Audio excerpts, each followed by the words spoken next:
It's always good when you're able to set the bar for the worst loss of the season in the first 20 games. This was the loss for which all other bad losses will be judged. We'll talk about it on Locked On Nuggets.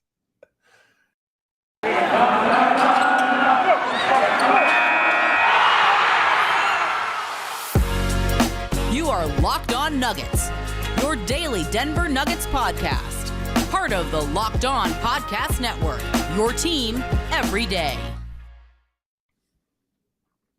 Welcome to Locked On Nuggets, your daily Denver Nuggets podcast, part of the Locked On Network, your team every day. Thanks for making us your first listen each and every day. We're free and we're available on all platforms, including YouTube, where you can join all sorts of folks who hang out in the chat section daily with us, catching up on all things Denver Nuggets. My name is Matt Moore. I'm the senior NBA writer for the Action Network, joined by Adam Mares. He's from DNVR, director of content. You can follow him on Twitter at Adam_Mares.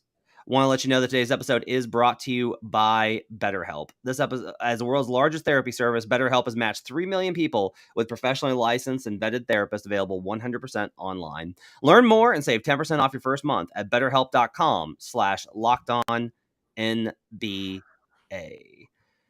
Well, we're going to need some therapy for sure, Adam, after this one, as the Denver Nuggets lose to the Detroit Pistons. The Detroit basketball Pistons at home, mind you, 110-108. I'm not going to sit here and give you the, look, guys, all teams suffer this. They do, but all teams fans are mad at it because it sucks when your team loses these games. Yeah. It just sucks. It's okay to feel mad and feel frustrated, and it's okay to have those questions of maybe this team isn't it, and maybe Malone's not the guy, and maybe this, that, and the other, and we got to do this. It's okay to feel those things today. I'm not gonna. I do that too much, where I wind up trying to dictate and legislate fan behavior. Fans got to be fans, so it's okay to be pissed off on the Wednesday before Thanksgiving that your team lost an absolutely unforgivable loss.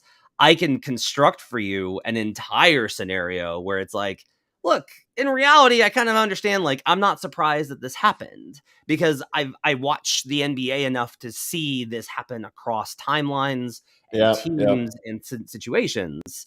It doesn't change the fact that when you're trying to establish a championship culture, you can't have, you may have these kind of losses. You can't accept these kind of losses. Yeah, there you go. That's a good way to put it. Yeah. And this was one where I think if we got the excuses out of the way, Murray, Jokic,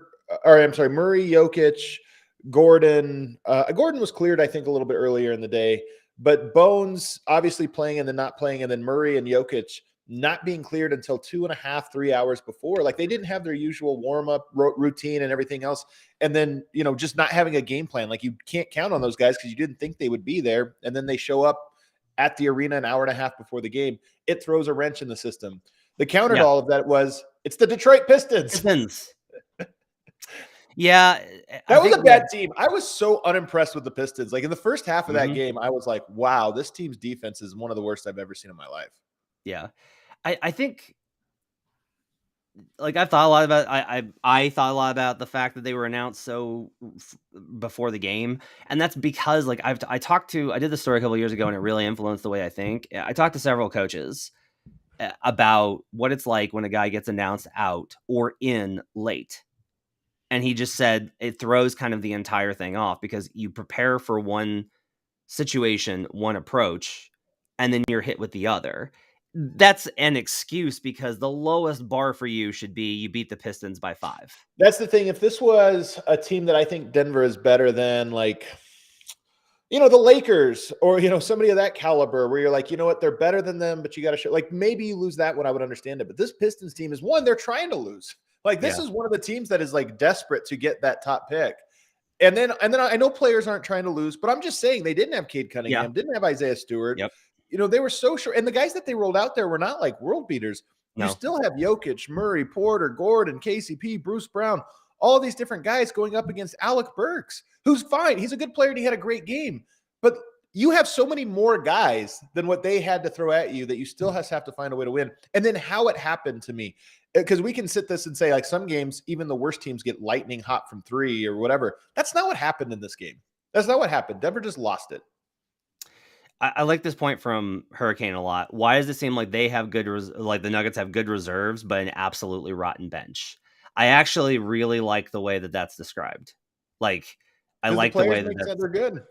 I think that that's like a really good point. Is you look at the roster and the individual pieces. One thing that I think is interesting is you mentioned how bad the Pistons are. When I went back and watched the bench minutes for a second time this morning.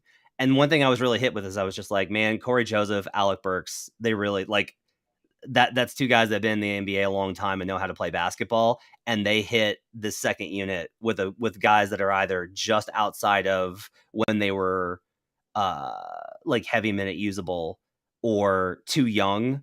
And like they really tore that. And so that's the thing. But there was still Bruce Brown, DeAndre Jordan, and in the stretch that mattered most, Jamal Murray on the court. So like as much as I can agree with you that there's a Zeke Naji out there and maybe there's a little, but like there were still veterans on Denver's team too, including presumably the second best player. And I know he's coming back from COVID and he looked very much like it, but that was where the game was really that one stretch to open the fourth quarter.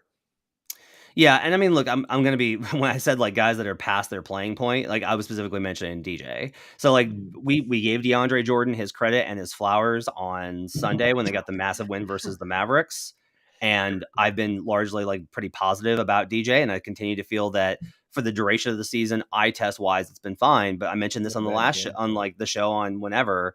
I said like, look, eventually it gets into, I can talk about the eye test and what it seems like all I want. But if the numbers are just like you're losing these minutes by a massive gulf, you're losing these minutes by a massive gulf. And they're losing the DeAndre Jordan minutes by a massive gulf. Now, last night I thought the eye test checked out in terms of it being that bad because like DJ was just the worst defender. To me, when I went back and watched the defensive issues for them on the bench were a combination of no one giving a damn about personnel, which meant they were getting caught off guard and they have no one to make up anyone other's mistake. Like DeAndre Jordan's supposed to be there as a rim protector, and DeAndre Jordan's not going to be a rim protector if you blow your assignment because he's not able to move fast enough to get over there and do it.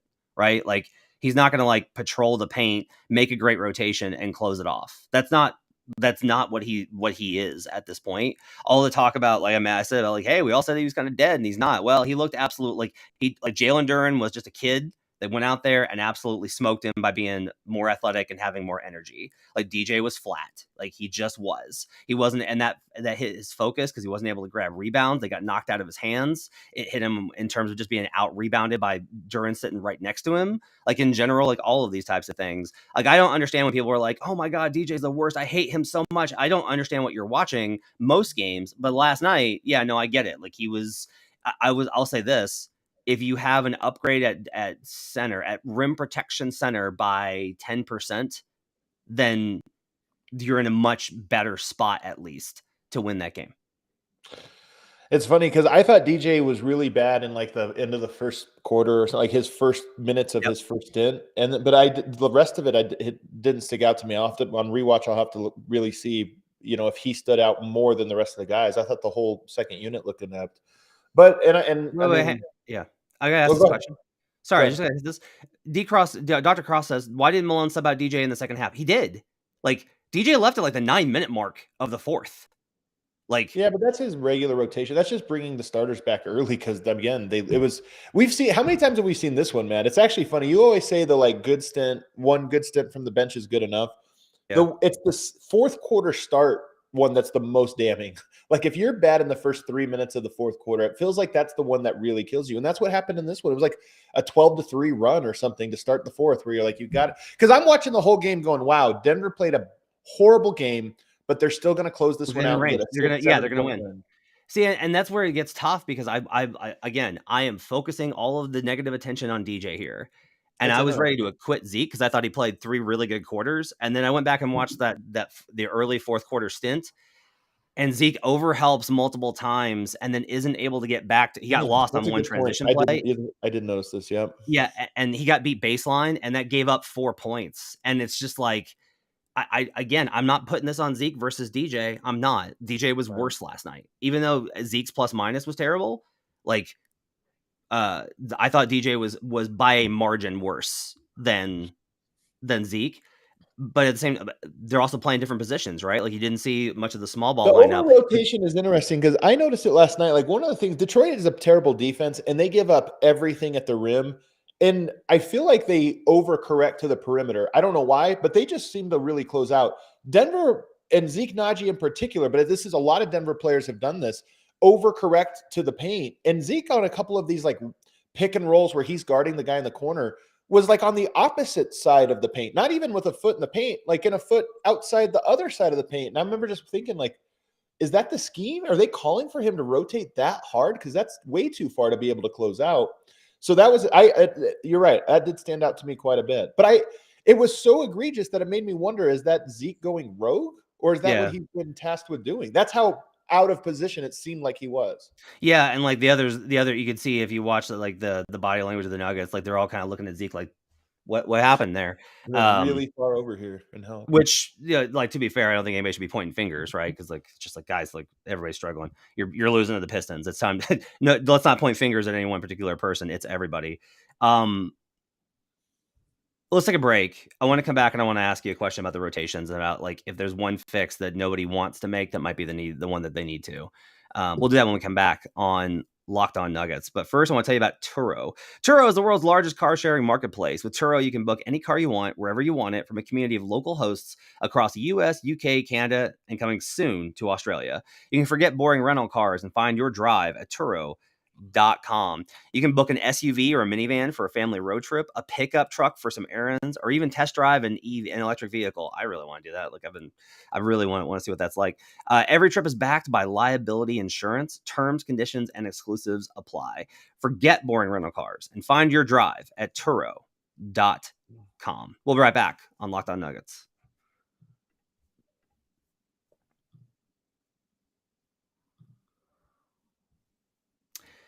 Back here on Locked On Nuggets, thanks for joining us and making us part of your day. Really appreciate you guys being with us on the Wednesday before Thanksgiving. Hope you guys, if you celebrate, hope you're having a safe, healthy, and happy Thanksgiving. I had a nightmarish day of travel on Friday, but I got here to ye old Arkansas, and I'm enjoying the nice Ozarks. It's not as cold here, which is nice. All right, Adam Maris. So I got this question for you. I don't think that the Nuggets want to do this. I don't think Malone wants to do this. I don't think Nikola Jokic wants to do this. But I'm going to go ahead and I'm going to ask the question. Would they be better off because of how pivotal these specifically start of second, start of fourths are? Would they be better sitting Jokic at 6 minutes and bringing him back in to start the second? You and doing an Embiid rotation with him? Does that fix it? I don't think so. Okay. I mean, honestly, this is a conversation you have with Nikola, and maybe he's like, I don't care, do what you want to do, and you try it out. It's concerning to me, though, Matt, because this is a trend that, I mean, we all love that Jokic's on-off numbers are awesome. And, as Jokic fans, it's like, it's incredible. But this is every year. And it goes from when you have a good bench to a bad bench. And to the point somebody made in the chat earlier, the Nuggets have good players. Like, they have good players on the bench, and yet the bench is still atrocious. So part of me worries that there's something else going on with this team. And I'm not trying to say what it is because I don't know. I don't know what it is. But that it just seems like no matter what lineup, whenever he's off the court, whatever lineup you can throw out there is going to be bad. I'm going to throw this back out there again. This is why I was so and like people, I've gotten questions about like, if you're so frustrated with why the bench doesn't have an identity, why don't you ask Malone? And I'm like, you don't listen to the pod. It's fine. I can't blame you for not listening to the pod. It's fine. But like, I asked about it. This is why I've asked. They do not have a core central identity. Like last night, it was like Bones clearly didn't have it. Not feeling well. Props to him for trying to go. You know what's funny, Adam? And this is just like how niche I've gotten into trying to understand the NBA regular season because it's maddening. If you're not feeling good, I honestly think unless it's a big, like if it's the Lakers, you can go have your flu game. But this is one of the things I wonder with this team because it seems like there's a bug going through the entire squad. It's just like, look, guys, you're going to need to have an internal motor that's up to 10 because there's no like this is not an exciting game. It's the Wednesday before or the Tuesday before Thanksgiving. You're facing the Pistons at home. Like there's nothing exciting about this game. So you need guys that are just going to be like amped and jacked just to play basketball. Yeah, in but order to get part through of it. me thinks this is so crazy. This is a hard one for me to grasp, Matt, because on a human level, I get it. You're not always excited to do your job. But this is when guys coming back from sickness. Like, this is the perfect spot. Because I thought Jokic came in and I thought he played well. Some people were telling me they thought he looked sluggish. Look, he had 31, 9, and 10. I I thought thought he he looked was great. great. Yeah, Joker was fine. Joker was I great. thought, and I was pissed that he didn't touch the ball more, especially down the stretch. But I thought there were other players, and Aaron Gordon looked good, by the way. Yeah, he Aaron was Gordon awesome. also coming back from sickness, and he looked like engaged. He looked like a beast. But the one for me was Jamal, and we've said this a lot. We all want Nikola to be the everything leader on this team, and 8 years into this, he's a leader in a lot of important ways. I do think the team takes their emotional cue from Jamal, though. He's the one that just like whatever energy he brings to the game rubs off. And when he gets intense and pissed, the team just kind of elevates or whatever. Last night, he looked like he didn't want to be there. And I don't know if that was sickness. I don't know what it was. But I thought Denver's energy last night matched Jamal's, which was so loudly on his heels, just like everything's fine. Like, we're going to win this game or whatever. It just was so unintense and with no urgency. And it really manifests itself. And this is a basketball thing as well. So first there's the energy thing, but the basketball part of this, I saw Haralabob. Did you see Haralabob last night talking about how Denver has like the dumbest offensive scheme in the NBA? I don't know if you saw this tweet from him. Not that he's necessarily a guy that would know. He's just a guy who has opinions and, whatever. But I see this and I'm thinking the number one thing, because I was sitting there thinking like, I wonder what it is he's talking about. The only thing that really bugs me is they punt the first 10 seconds of the possession when Jamal's on the court way too often, and I don't understand it. You have this incredible offensive engine. When you generate switches, you score almost every single time. And there were so many possessions in that second half where Jamal walked the ball up to where it crossed at 16 seconds left on the clock, walked another 5-6 seconds off the clock. And by the time you're getting into it, there's 10 seconds. It was like, you're out of time. And it really manifested itself in the last 3 minutes when Jokic didn't touch the ball for 2 straight possessions and the most important 2 straight. And part of it was because the clock was out. There was no time left. This used to kill. Here's a weird team to mention. This used to kill the Washington Wizards with John Wall and Bradley Beal, where I started looking at the numbers for when they got into their offense under 12 seconds, when they set like first screen with less, like when the clock was at whatever 20 was at 12 or less, they were great, or 12 or more, they were great. Like if they just got into their offense quicker, they were great. But Wall would walk the ball up and they would execute first action at 11 seconds over and over and over again. That was last night, man. And if you want the other side of this, it's that team that you always talk about. One of the things I found when I was really looking at San Antonio and what made them great from 2012 to 2014 is even off of makes, even when it was the bench, even if it wasn't Tony Parker, but Tony Parker, Patty Mills, Corey Joseph would take the ball and immediately sprint to half court. Like the ball was ahead of the rest of their guys. You know how in most NBA games, it's like everybody runs up and then the ball comes up and then we set the ball would get into the front court and they would run an action before everybody else was even back sometimes just to start the movement. Just to get guys a half step behind, a quarter step behind. And even if you don't get them behind, they still had to defend something. It's hard to defend. So just make them defend something. They're not even behind, but you have 18 seconds left on the clock and already one guy's had to fight through 2 screens. And it's like, all right, we still have a lot of time. As opposed to you walk it up, the other team's sitting there. There was 96 possessions last night. That's really low. That's about 5 possessions lower, which I know that doesn't sound like a lot, but that's a meaningful amount slower. 96 would probably be the slowest team in the NBA.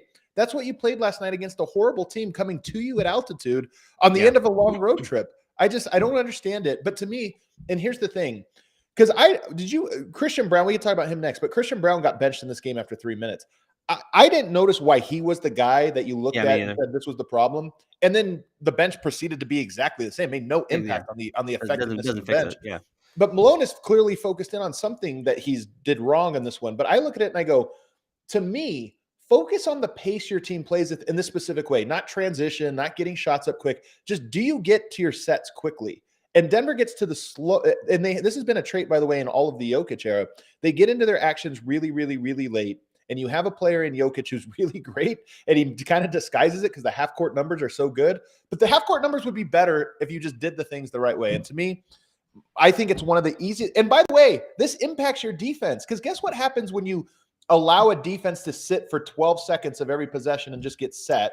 They get rested, and then they have more energy the other way. If you make a team, that's what San Antonio did. You make a team sprint back and cover, and they're scrambling for all that time. On offense, they take the possession off because they're so exhausted.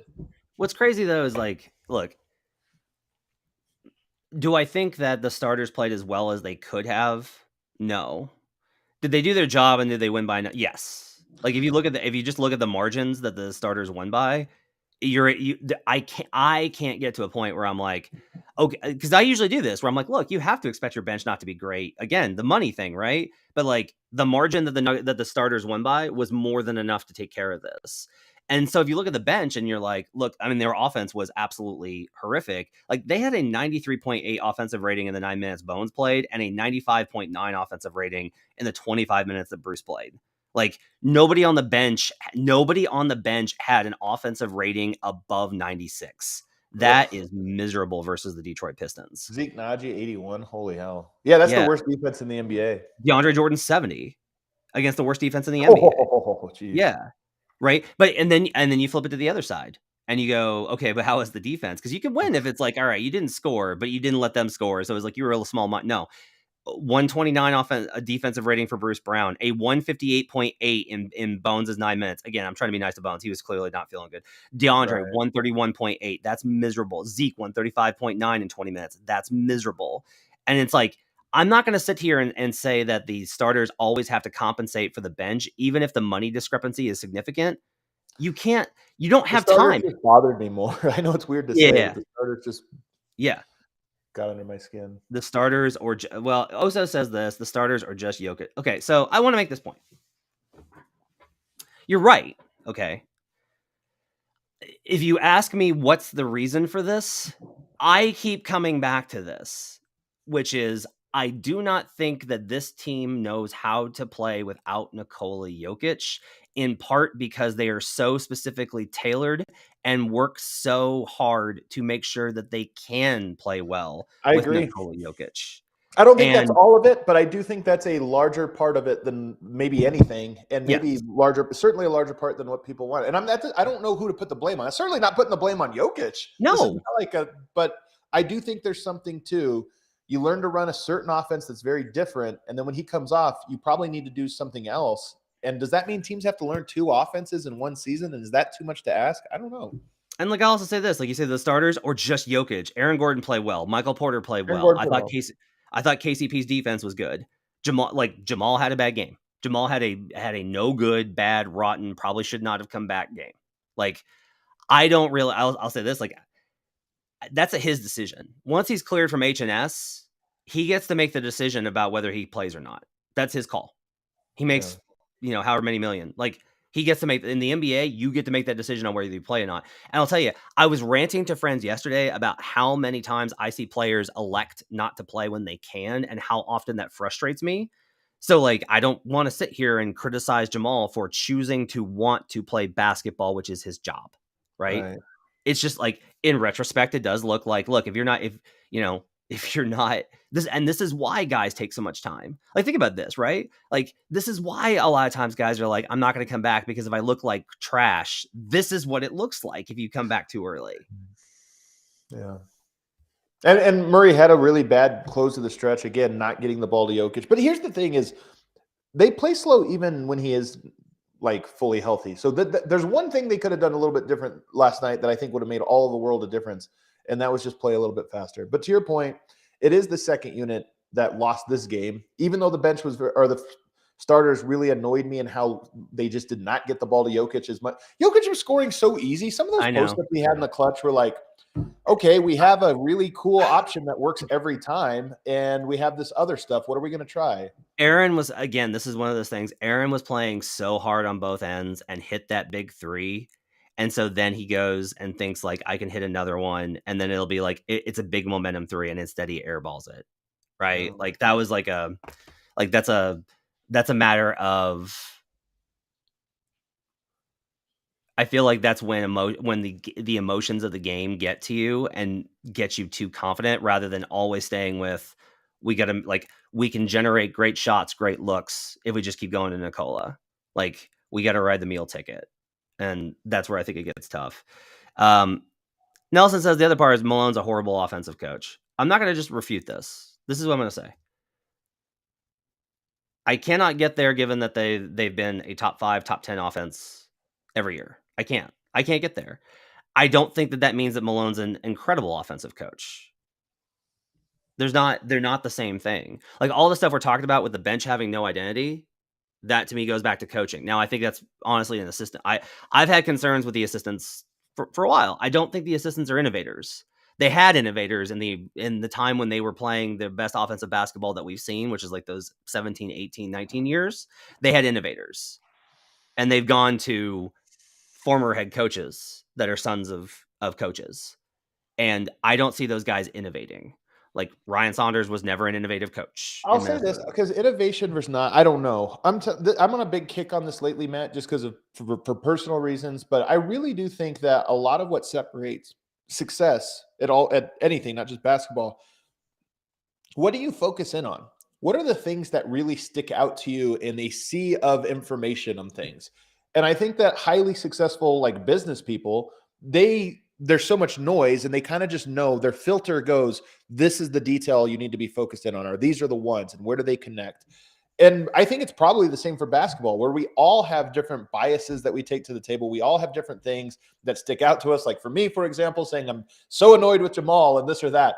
I think Michael Malone, that would be one thing I would say about him is I think there are things to him that his filter like zeroes in on. And yes. I just wonder if those are if like he needs to recalibrate his filter to figure out different things because the things that he's so focused in on have less of an impact on these other things. I want to push back real here. Jokic is the coach on the floor and the only reason for the Nuggets offense. No, wrong, incorrect. I'll tell you the reason that you can prove this is definably Steph Curry is as good of an offensive player and weapon as Nikola Jokic is. They're different, right? Like I know, look, I'm not going to sit here and shortchange Joker. I know how important I'm not arguing that point. I'm waiting to hear how you finish this up point. That's something else.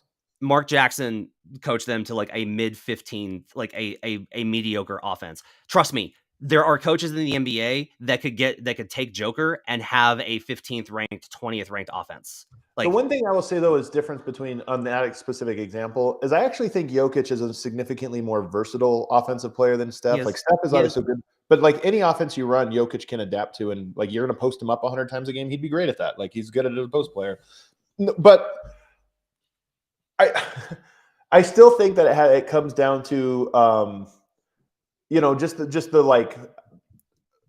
I would still say I think the jury is a little bit out on that, and I just want to see like here's the thing: we can over-index this game.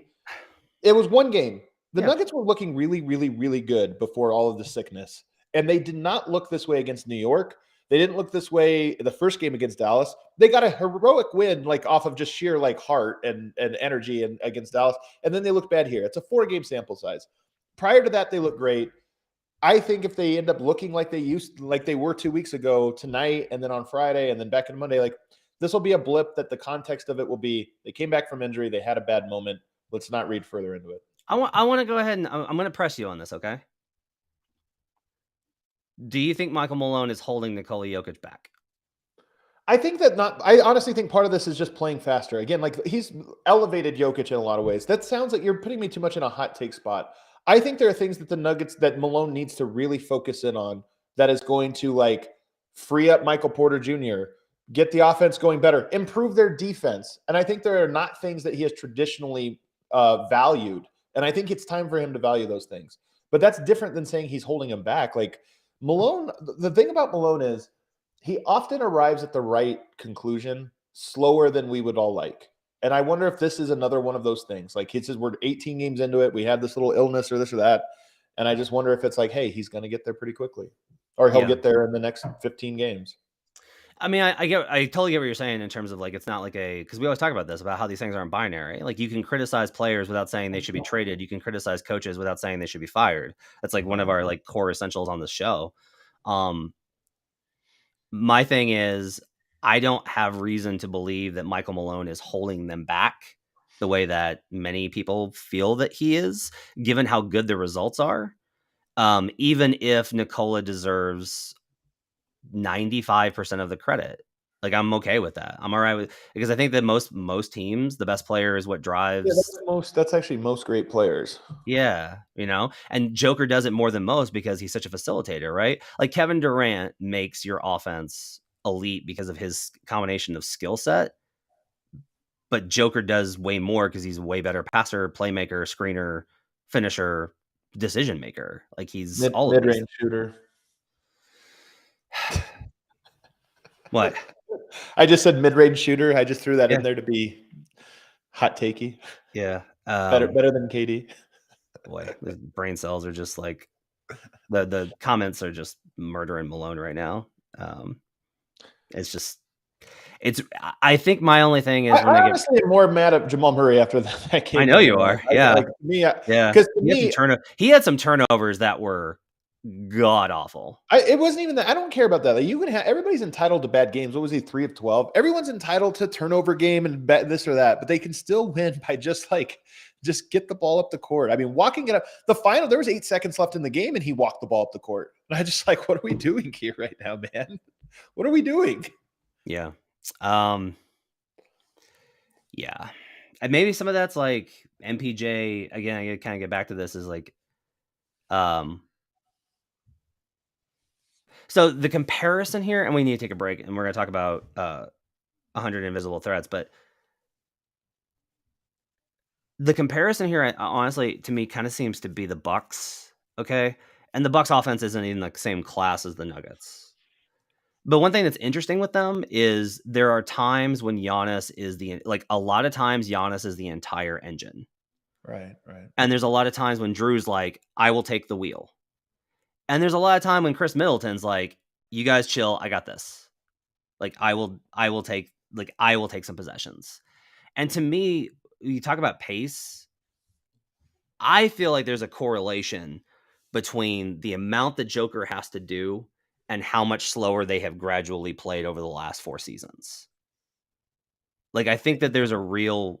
You don't think so? Like, you don't think that you think Joker can play faster and the endurance? I don't know. I don't know. I think he can. I mean, part of this is what Jokic likes to do in the half court is when he creates an advantage that somebody else can exploit, say Aaron Gordon or Jeff Green or whatever, like, he loves to take the play off. He's like, oh, I did my job. Now I got Aaron Gordon on a post up against a point guard, like the perfect, and he gets to take the play off. When you sprint the ball up in transition, you get to those moments quicker. You just get to the oh, sweet. In transition, Corey Joseph got matched up on Aaron Gordon. I'll just stand at the top of the key so there's no rim protection and let Aaron Gordon post him up and dunk on him. So playing fast to me is like, I don't think it's as much more exhausting to do than I think it's overestimated how much more exhausting that is. You know what? To your point, Adam, I don't notice Nikola being behind the play all the time. He's in great shape. Well, not just that, like, it's not just being in shape. He's also like the effort's there. If it was one thing, if it was like, well, Nikola is usually behind the ball and they have to wait for him to catch up, but that's like not the case. Like, he's always he's back, he's ready, he's posted. It's there. We're going to take a break. We're going to come back, and Adam and DMVR are going to debut their new documentary. They worked so hard on it off of their trip from Serbia this summer. 100 Invisible Threads connecting Serbia, Denver, Tonight, and the MVP. 10 p.m.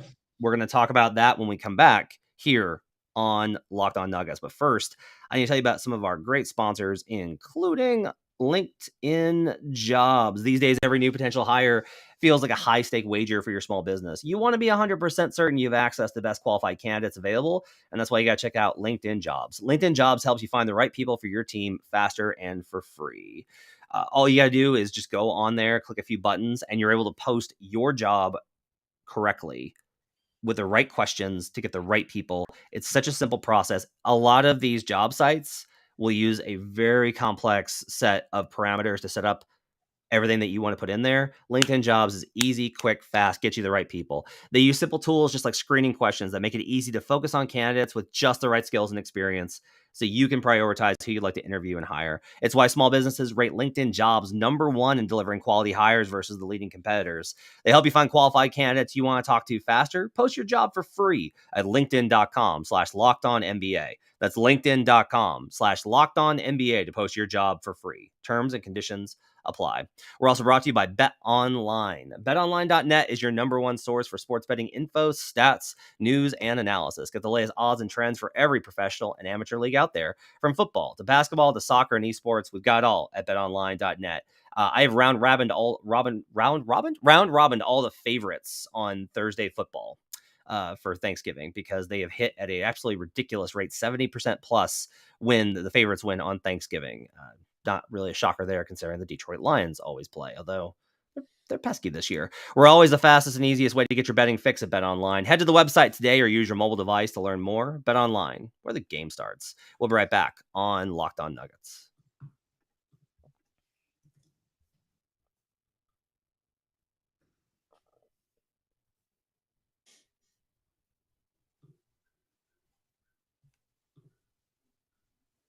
Back here on Locked On Nuggets, thanks for joining us and making us part of your day. I really appreciate you guys being with us. We got lots of folks in the chat that have provided some really great comments, and also a lot of people that want Michael Malone fired into the sun. We're going to talk about Adam's new documentary. I've watched this documentary. He was kind enough to share it with me, which I was really honored that he was willing to let me get my eyes on it. 100 Invisible Threads connecting Serbia, Denver, and the MVP. The DNVR crew headed to Serbia this summer. They caught the Eurobasket qualifier game versus Giannis. That part of the documentary is absolutely, it's just such great drama. There's so many questions I have to ask you about. I guess, Adam, let's start here. When did the idea for doing this come about? Like, how did this come about? So the backstory is we went to Serbia in August, and just to kind of explore, like meet our fans, just learn something, ask questions, just kind of get to know, like to learn something. And we knew that Ivaka TV was paying for us to make a feature of some kind. And we didn't know what it was going to be. Is it a travel vlog? Is it a series of interviews? We didn't know. And when I got out there, I had been talking to my buddy Miroslav a lot. He'd been sharing us some basketball history, and it was, piqued my interest. But when I sat down and we'd done some interviews. When I sat down and talked to a guy named Milos Jovanovic, who is a fantastic basketball analyst, Serbian basketball analyst, historian, and just great personality, somebody I just love talking to. He came over. In fact, it was by sheer luck, because we had not had an appointment for us to talk. I wanted us to meet up. Dave DeFore actually connected us, and I wanted to meet up with him, and my schedule wasn't allowing for it. And at the last minute, I had a little break in the schedule. The rest of the guys were taking a nap. I said, "Come on over and let's talk." And he comes over and starts talking. It was actually hilarious. He comes into the Airbnb where we were, and he just goes, almost like he was smarter than I was on this, where he just knows, like, I have a story I need to tell you, and I only have an hour. So sit here, and I'm going to start talking. And he starts telling me the history of Serbian basketball, and in particular, a very specific portion of that history. And that is the story of the Serbian national team during the breakup of Yugoslavia. So really at the most crucial moment in time for the country. And he's telling me the story of a team that had won multiple gold medals, that was sort of like reaching a pinnacle and becoming really the second best basketball nation in the world. And he's telling me the story, and I thought it was so fascinating and so interesting. And there were so many themes, like as I'm listening to him talk, so many of the things I had been learning from my other conversations and experience in Serbia, I just started seeing these through lines to him, like the story. And I'm like, ooh, that sort of explains this thing I heard from this other guy. And that sort of explains why people always tell me this thing over here and tell me that thing over here. And it was after that, and maybe within 24 hours, my brain's digesting this on background, that I thought, I know what this story is about. This documentary is going to be about our trip, and about really and my in particular, education on Serbian basketball culture, history, and the through lines through all of those things. So I have to credit Milos. He didn't know he was telling me my story, like when he was doing this, but it was one of those things that when I heard it, I was like, this is a great untold story I'd never heard before. And I think if people give it a chance, which I just don't know how curious, my fear of this, Matt, is when I tell people I have a documentary on Serbian basketball history, I think a lot of people go, no, I'm not interested in that, right? Like that's not a thing that you just say like, ooh, that's a great one. But I just feel so confident that if people give it a chance and get into that story, they're going to be drawn in the same way I was drawn into that story and think, wow, this tells me something about Jokic. This tells me something about the history of basketball that I didn't know. And it's a really, really great story that puts a lot of other stories you do know into a much better perspective. I think there's a bunch of different entry points for this documentary. I think if you're there, we have so many fans that are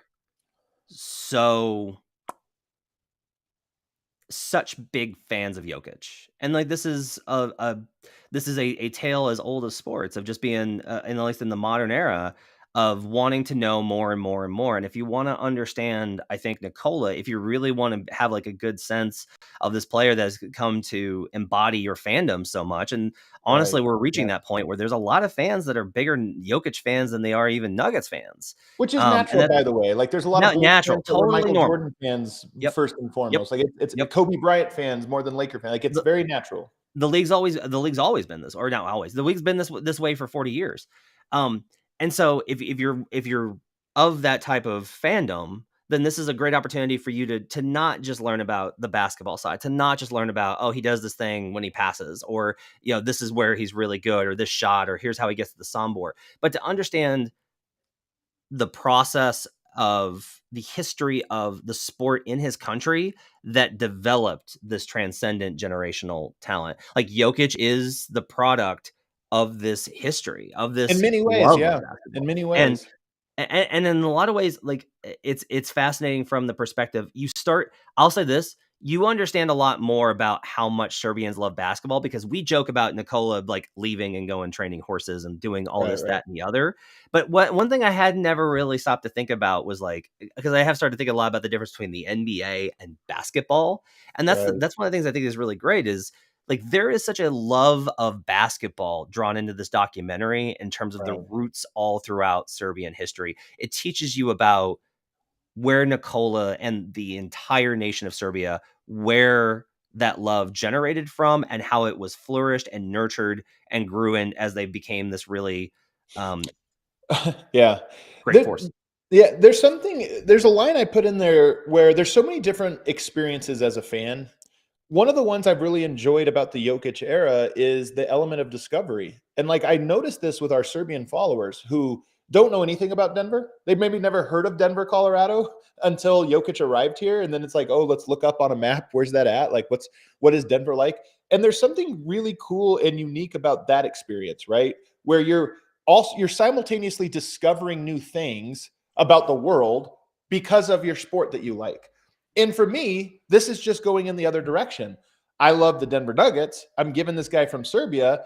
And in addition to just watching him, I also get to now I get to learn about Serbia. Like, what do they eat? What do they drink? How do they exist? What makes them such an interesting culture? And so that's what this is all about to me is we were given this guy Jokic. Most people could never get enough to read, to watch, to listen to about Jokic. Well, to me, this is one thing that is such a great story and so much more insight into it that I think people are going to love it. When you're able to finance Miroslav coming over and doing the reverse, what are you going to show him in Denver? What's the food that you're going to show him in Denver? Because all I can really think of is like beer. It's just craft beer. It's just great beer in Denver. Take him to the dispensary. So if you're wondering kind of like what the feel of the documentary is, when I watched it, I love No Reservations with Anthony Bourdain.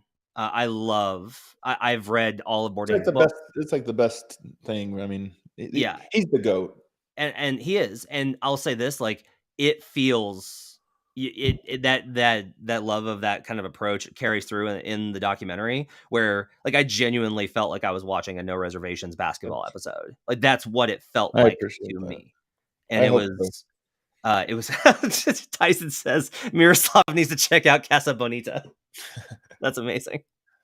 And then but I want to get back to there is something. It's funny because when you were talking about basketball and I'm watching the Redeem Team documentary last week. I think I brought this up the other day, but one thing that bugged me about it is they mention how the U.S. lost in 1988 to the Soviets in the Olympics. And then it jumps to like, so we decided to bring the Americans, the Dream Team. And like the funny thing about that is that was really the culmination of a life's work of a very famous Serbian. He wanted NBA players to be in the Olympics because he had the vision that if Michael Jordan and these guys could play in the Olympics, the sport would explode. He's not even I remember reading the story. Yeah, I remember reading about this. You can read about this in McCann's Dream Team book. It's great, and it talks a lot about this. But yeah, you're right. Like the documentary just brushed over it. It didn't even brush over it. It didn't mention it. It literally. Didn't even mention it. So they lost in '88. So that's why next time we brought. It's like, no, there was a guy behind the scenes that was lobbying for all this. Who, by the way, I didn't even get to go into this. This documentary could have been 10 hours long if I wanted it to be. I could have had a whole hour just on Borislav Stankovic, because he really was an incredible visionary and ambassador, where he saw basketball and he's like, you know what, this is a thing that's he wasn't. A lot of nations, they had, especially in those times, the Cold War era, they had this like, we're going to do our thing behind closed doors and we're not going to do. He left Yugoslavia to go to America to study the game of basketball. He brought Americans to Yugoslavia.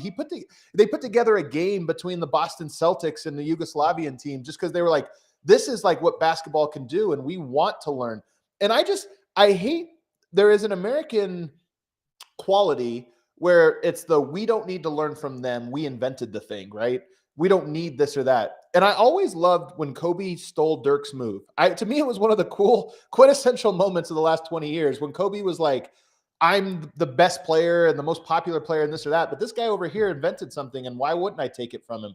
And that was like, in my opinion, a very Yugoslavian trait of their basketball founding fathers was, we're good at this, but why don't we just learn from everyone else? Why don't we take from everyone else? And oh, by the way, why don't we send our coaches over there to teach them and to bring new lessons back?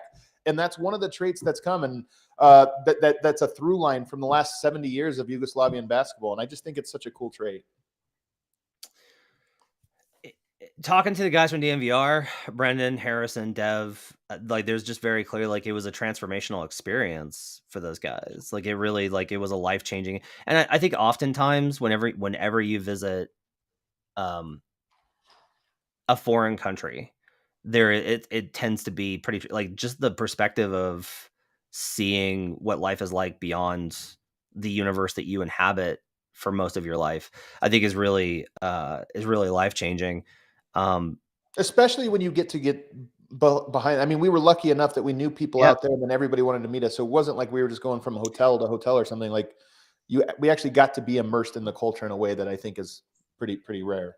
What was the energy like at the World Cup qualifier in the building for that? So people don't understand this, that the national team doesn't play, like for a lot of people. In fact, I would say most of the 19,000 people, record number 19,000 people that were inside the arena, which, by the way, the arena itself has a very interesting backstory that's in the documentary. But of the people that were there, they've never seen Jokic play before. Because when you're doing the World Cup, it's in different locations every year, right? It's not in Serbia.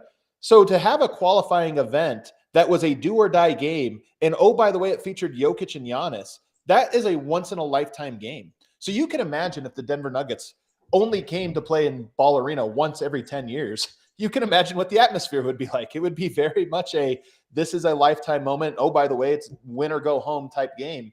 And it was just absolutely incredible. It was just so emotional. And then I brought this one up that I thought was so cool. I told Miroslav, he got credentialed for the first time to attend this game. And I told him, like, hey, man, you got to be stoic. When we're there, you got to be whatever. That's an American rule, apparently. No, yeah, that's not And by the way, Greek media is just like cheering and going nuts the whole time. And I'm like, wow, okay. I guess you don't have to be that way.